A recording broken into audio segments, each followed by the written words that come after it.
Hi, everybody. Welcome to part three of the second lesson on modern existentialism titled Discovering Who We Are. And today we're going to talk about Carl Rogers, who is one of the three greatest American psychologists, the other two being Skinner and Maslow. And boy, Rogers, he was an amazing psychologist and researcher, particularly researcher. He was somebody who had a commitment. He was committed to find answers, like I would say, like any good thinker, right, or philosopher. Because every smart person, I would say, is a thinker, philosopher of some sort. And his his search or research was one in which he was trying to find answers to the problem of, why people go to therapy, why people suffer psychologically, right? And he had an arsenal of data consisting in therapeutic conversations that he had with his patients and even colleagues of his had with their patients, and conversations they were allowed to record, and always maintaining the appropriate confidentiality, of course. But of course, they are keeping record of this conversation, these interactions, these therapeutic interactions, with the goal of collecting this data and this information and trying to make something of it, trying to find some answers. So that was what Carl Rogers was pretty much dedicated during his professional career, finding answers, right? Trying to help people with psychological conditions, mental health condition, we would say today. And I want to share something extremely valuable that I found in one of his most important books. In his classic book on becoming a person, psychologist Carl Rogers writes this: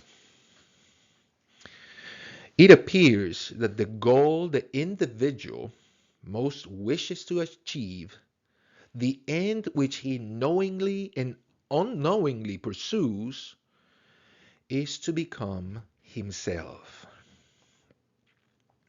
That's it. That was one of the things that he was able to put his finger on. Something that many of his patients, perhaps most, suffered about, that they felt like they were not living authentic lives. And we're going to hear this expression a lot in this video.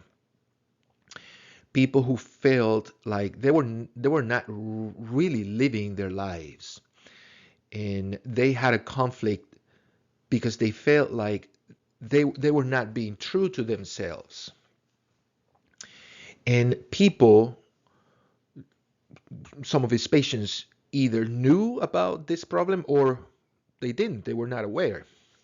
But those who were not aware were seeking the same thing. They wanted a life that felt like it was genuine. And, and this is, if you think about it, that's the problem, right, of most most most people with psychological mental health conditions. I mean, that's quite a thing to say, don't you think? Imagine, I mean, you're dealing with something, or you have dealt with something, some stress, anxiety. Imagine this eminent psychologist coming up to you and telling you something like that, something like, well, your problem is that you're not being yourself. And in the end, that's what you need. That's what you want. That's what you desire. You might not be aware of it, but that's it. What are you talking about? Of course I'm myself. I think that would be the natural reaction from people. But I'm telling you, this man, Rogers, he knows a thing or two about human psychology. And so this is pretty much the fruit of his, part of the fruit of his research. And again, years of practice, clinical practice. That is the goal. That is the thing we individuals, we human beings are pursuing. We're trying to pursue a life that feels genuine and authentic. So I'm reminded of Carl Jung. Remember Jung, who said that about a third of his patients, they didn't have a real psychological condition, but it was like a philosophical condition because they felt like their lives had no meaning. Okay, this is very, very related. You feel like you're going to feel like your life has no meaning if you're living an authentic life, a life that feels, fake to you. And boy, there are fake people out there and fake, entertaining, believing fake ideas. Um, I'm reminded of Kierkegaard, who said, once wrote, people have beautiful, great ideals that they never become, they never live. So, okay, let me continue with Carl Rogers here. He writes, when a person comes to me troubled by his unique combination of difficulties, because you might be thinking, okay, it's not like, it might sound like Rogers' observation here, it's sort of like a one size fits all sort of problem to all psychological solutions, right? But no, he acknowledges that people have there's a variety of factors involved in your mental health condition. So he says, when a person comes to me troubled by his unique combination of difficulties, traumas, and experiences, I have found it most worthwhile to try to create a relationship with him in which he is safe and feel and free, I'm sorry, in a relationship in which he feels safe and free so that he can move in his thinking and feeling in any direction he desires. There's a couple of very important things here to unpack. One is this idea of creating a relationship with the patient in which he or she feels free and safe. You might be thinking of a safe space, right? But that's not what he's talking about here. He he is trying to provide an environment in which, yes, people can open up, basically, and do it freely and confidently. A lot of it depends on our attitude. And of course, it might be easier for some people than for others, right? For me, it's quite easy because I have years of practice opening up and telling everybody about my problems in my life. Like, I don't care. As a matter of fact, I've learned, I told you in the previous video, that it's quite useful to me to hear people's input about, when I tell them about my life and my problems, because I can learn something, right? I can see a different point of view. So, but I understand that for other people, it might be more difficult to open up because they're not used to. So, yes, okay. So, Carl Rogers, especially for people who seek professional help, a professional therapist or clinical psychologist, they have a hard time opening up. And of course, that's his first step, right? The first thing he wants to do is to create an environment, a bond with the patient in which the patient feels free and safe to open up. But here's another really cool thing. So that he can move, he says, he can move in his thinking and feeling, two things. So he can think and feel in any direction he desires. These two things are obviously not the same things. They're two different things, and it's very, very important to recognize the difference. There's two ways to, let's say, analyze, learn. Okay, that's a good way to put it. There's two ways to learn about anything, about ourselves, about the world, and it's through our thinking, our thought process, our reflecting, right? And through our feeling, how we feel about things. And gosh, I hate it because I've always been, inclined to thinking and philosophizing, right? since I was really young, and I hated when people would say things like, and it's such a cliche, right? When people say, "Oh, you gotta listen to your heart, and if inside of you, if it feels right, that's what you should do. If it feels wrong, don't do it." So I was like, okay, yeah, right, okay. So it's all about feelings. Come on, man. Nothing can be more deceptive than feelings. I used to think, but I changed my mind, not completely, because I did know something about how we learn about things, how we learn things. The thinking part, okay, it's not being neglected here or dismissed. Thinking is important. Do the rational thing and the analyzing and reflecting. That's important. That's not being dismissed. But we have to also integrate how much we learn through our feelings. Okay, so after reading and talking to people and being open-minded and understanding that feelings tell you a lot about what's important, what's real. I understood, okay, this is something I cannot neglect. I have to pay attention to my feelings.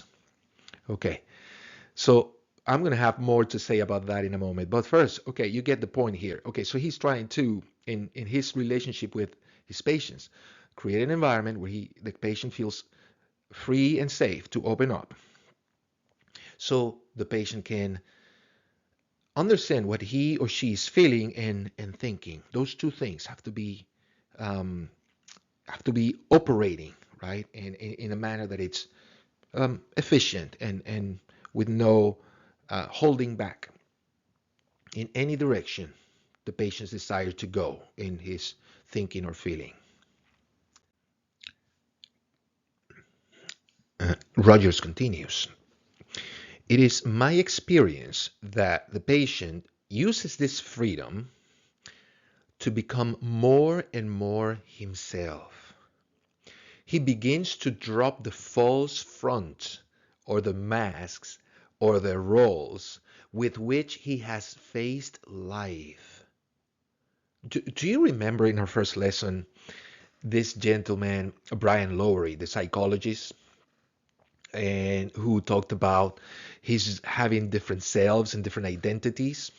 Remember, we did um, the judgment, let's say, that he had a fragmented existence, a fragmented identity. And we borrowed this idea from William Barrett, right, the existential philosopher. Well, that's not good. I hope you get to see it. Having this idea that you have multiple selves and that you in some way identify with what you do, with your role, like when you try to define yourself, try to explain to yourself who you are, you think, well, I am an employee, I am a husband, I am a father. Okay, this is not the right way to define ourselves, to see or characterize ourselves, because we're all these different people, right? We are all these different roles.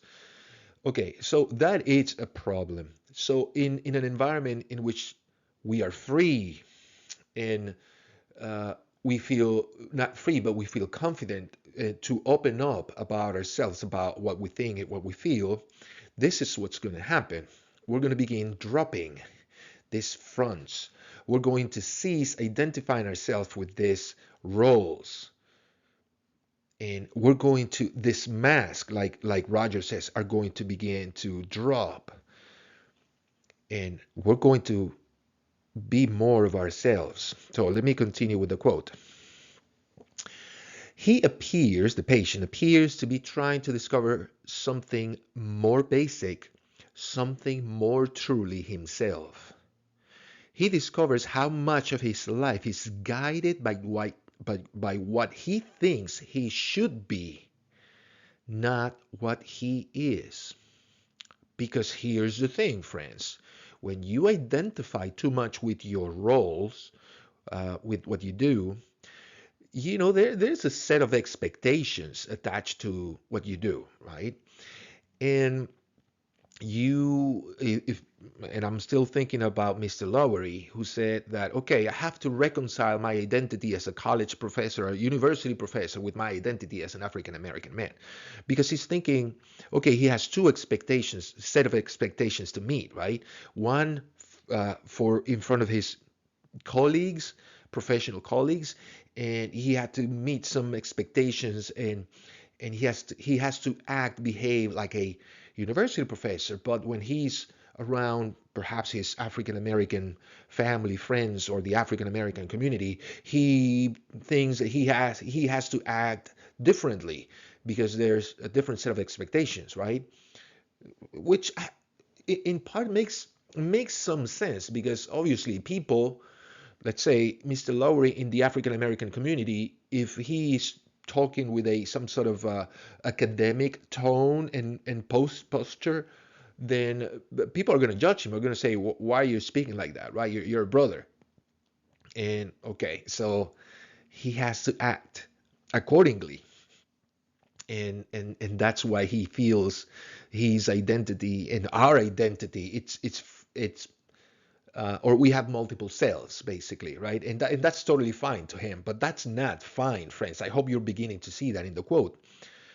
So, because we think, oh, I should behave this way in my professional environment, I should behave a different way among my peers. I should act a different way with my children. I should act a different way with my significant other, and so on. So you have all this fracture or fragmented existence, identity. So often, continuing with the quote, the patient discovers that he exists only in response to the demands of others, that he seems to have no self of his own. So that is a problem, friends, one that you have to recognize. You have to understand the things you do not define you. That's not who you are. It's important to you. You have to figure out putting those things in the proper place, right? All these roles you occupy, but they should not turn into masks or selves or identities, because you in reality just you're seeking to be just yourself. And if you're not yourself and you feel it, there's a disconnect between what you feel or what you think you are and what you're doing, then you're not going to be happy. But the opposite, you're going to probably most likely deal with mental health conditions. You're going to have to seek a therapist. This is the kind of people Mr. Rogers has worked with all his life. So I hope you're beginning to see that, the importance of being oneself. Now, to finish with this quote from Carl Rogers, you're going to love this one. In this connection, he writes, I have been astonished to find how accurately the Danish philosopher Soren Kierkegaard pictured the dilemma of the individual more than a century ago, with keen psychological insight. Okay. Okay, this is Rogers, right? A psychologist. He's not an existentialist thinker, but you see the connection. He sees the connection. It's a valuable connection. Okay, continuing with the quote. Kierkegaard points out that the most common despair is to be in despair at not choosing or willing to be oneself.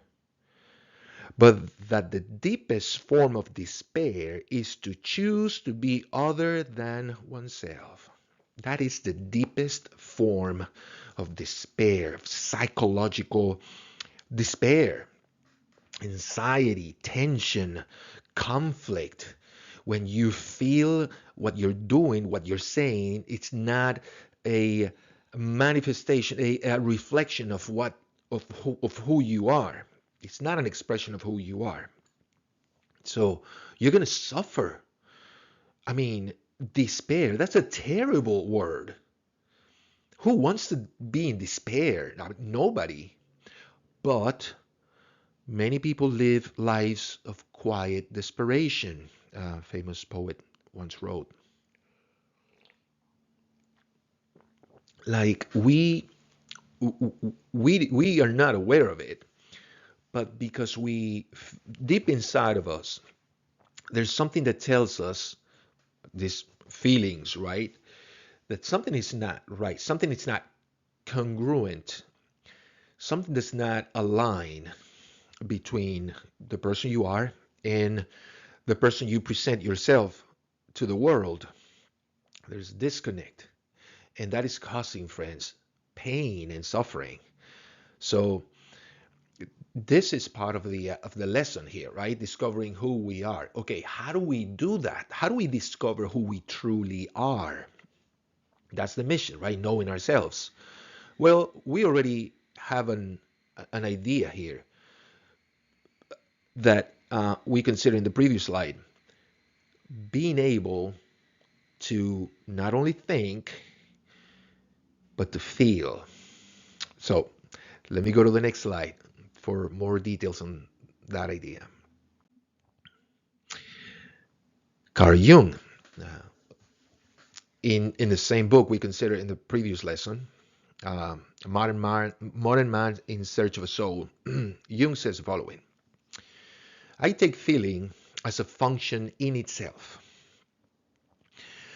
Our feelings are not only reasonable, but are also as discriminating, logical, and consistent as thinking. You see, Jung is making this exact same distinction. It's just, and this is where I began to think, okay, change my mind about the role of feelings. Feelings are super important, friends. Acknowledging what your feelings and how you feel in a particular scenario, that's super, super important. Something you got to pay attention to because your body, it's telling you something that it's real, that it's true. So he says that it's as logical, feeling is as logical, as consistent, and discriminating, like recognizing what's right and what's wrong, as thinking. What happened with thinking is that it's easier for us to identify, right? Because we're using words, and that's it's a lot easier to identify a good statement from a bad statement, a statement that it's meaningful and another that is meaningless. We can, that's easy, but it's different with feelings. So that requires a different set of skills, beginning to listen to our bodies, to our feelings. But again, it's a very important thing to do. When we think, Jung continues, it is in order to judge or to reach a conclusion.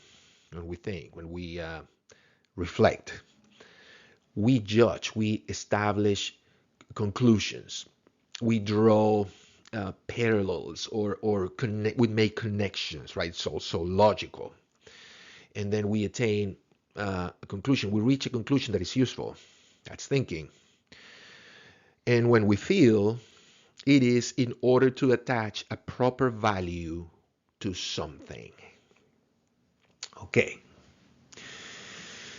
So, according to Jung, you are able to understand, to learn what's valuable in the way you feel.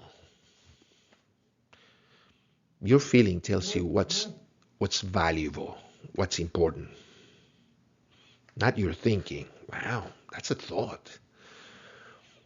Now, these two things, I mean, thinking and feeling, they have to work together, right? To optimize their functions, right? And how and optimize the quality of your life, right? You have to be able to use both. You have to be able to, okay, if you're feeling something and you identify what the feeling is, okay, I'm feeling angry right now. In this setting, I feel anger. You feel, okay, that's true, that's real.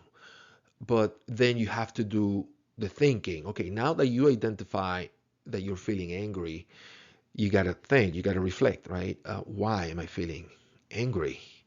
If you're feeling sad, same thing. Be able to listen to your body.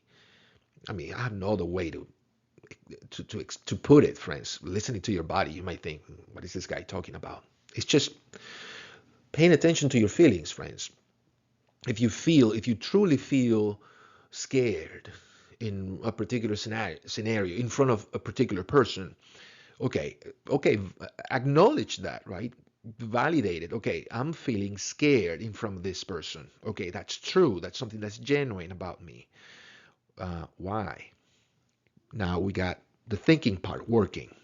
In judging, assessing, and drawing important conclusions. So these two, they got to work together. But feelings, and this is the really, really important part before I finish this video, feelings show you, according to Jung, value. Man, let me say that again. Value. Value. You think this is something probably you're thinking this is something, duh, everybody knows what's valuable and what's not. Don't you be so sure. Because I have asked countless of people, what's the most important thing in your life? Okay, that's not an easy question that you would a question you would answer immediately, because it's not that easy to answer. And if you say whatever, oh, my family, why? Okay, well, what do you mean why? Why? Because probably you don't have a great relationship with your family, or maybe you do, but you don't spend a whole lot of time with your family.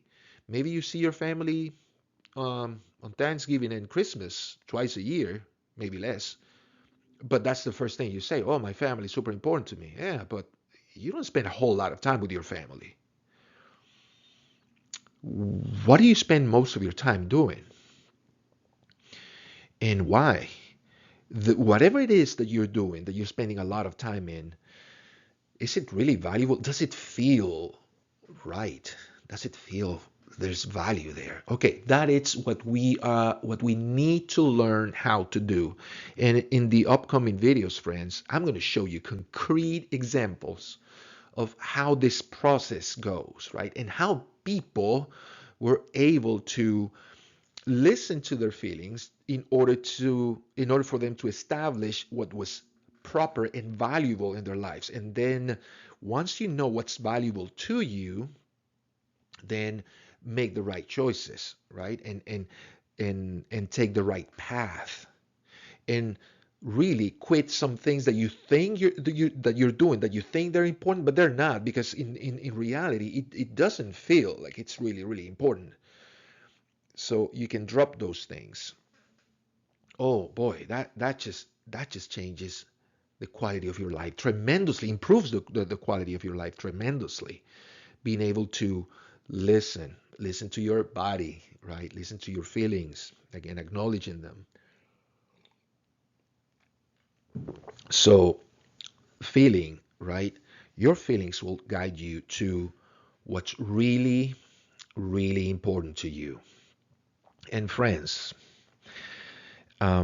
we would think, we have the idea, I'm using the we pronoun, because I have asked so many people, and most people, they have this idea that we all, or most people, value the exact same things. That is not true. We don't. We think we do, but we don't. And we gotta understand that every single one of us, and you're gonna see it in the upcoming videos in this lesson, you're going to see people who really struggled psychologically because they felt they were not living genuine, authentic lives, because they were not even able to tell what their values were, their own personal values. And because they were not able to distinguish those values, those personal values. They were suffering, they were struggling. So everybody, every single individual values different things. And we have to figure out what are our values, what things are important to me. And to do that analysis, you need to listen to your body, to your feelings. So I'm going to have more to say, and I'm going to provide some great examples, and I'm going to share with you a book, friends, that it's a beautiful book.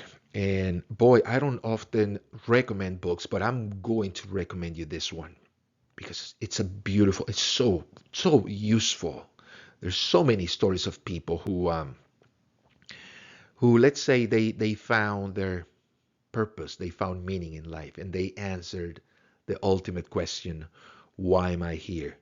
But more of that in the next video. For now, I'm going to say bye. Thank you for watching. Remember, if you enjoy these videos, please like and subscribe. But I hope to see you in the next video.